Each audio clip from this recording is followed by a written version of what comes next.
Good. Gordo, first of all, great to see you. But secondly, and more importantly, going into Saturday night, there's a pretty exciting night coming up here between rings and banners and a celebration of what you guys accomplished last year. Yeah, there's going to be a lot going on. Since we won, this is sort of the next big thing I've been looking forward to is getting that ring on my finger, and to get a chance to do that with a lot of the boys that were here last year on the team, with the exception of one or two, is going to be something special. So as much as we're excited about that, we really got to make sure we're bearing down and remembering there's a game that night too. It's not just a ring night; it's opening night.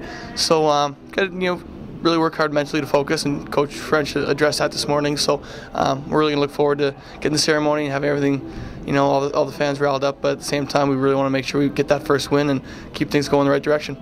Dean Arsini used to say that when it came to just being the true rink rat and a guy who just lived and breathed the game, that he'd never seen anybody who topped that more than you, and the way you soak it in. So, I mean, for what this means, and obviously there's one more, a Stanley Cup is what you'd be looking for down the road, but this is the next best thing right now, and you've already got it under your belt.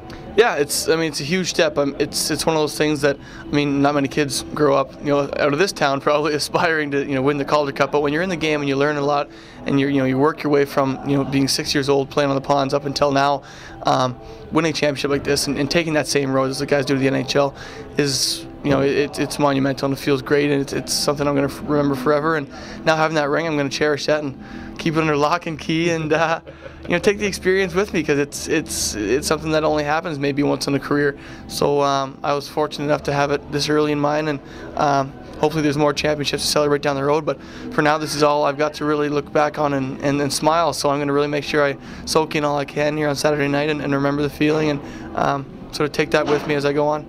A couple of guys that have moved on.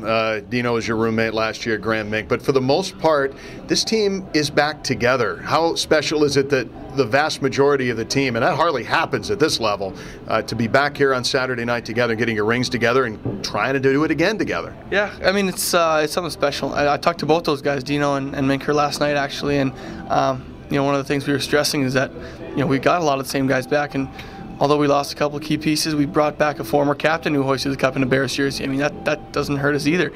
So, we got a great nucleus here. We got a great core of guys. But at the same time, it's a new season. We're going to have a new schedule, new opponents. Every other team's a lot different. There's going to be some new faces all around. We got a new coach. It's going to be, we want to, I personally would like to do as much squashing of talking about repeats right now as possible, because it's a long way out. There's 80 games before we even clinch a playoff berth, let alone another Calder Cup. So as much as we want to win, as much as we are focused, as much as the guys in here know how to win, we have to do it. It's not just going to be handed to us because we are returning. So there's a lot of work to do, but we got the group of guys that knows how to win, and that knows how to get things done late in the season, and hopefully we can sort of remember what we did last year, as well as sort of push forward and try to be better. I think we can still be better. Talk a little bit about your preseason experience in Washington, the game in Chicago, a lot of the things that went on. Obviously, a lot of good things were said about you and your play at camp that had to be encouraging for you. But talk a little bit about getting in the preseason games up there.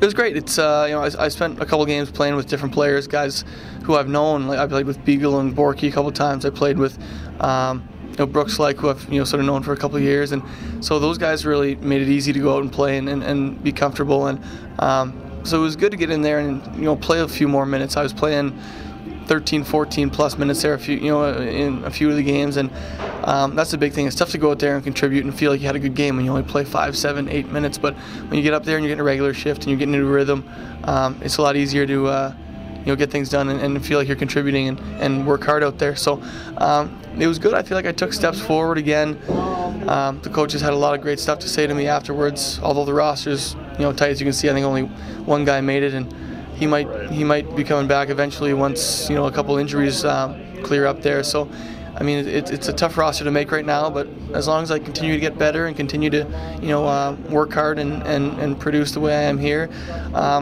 I still believe that I'm a prospect in their eyes, and hopefully things will work out here sooner or later.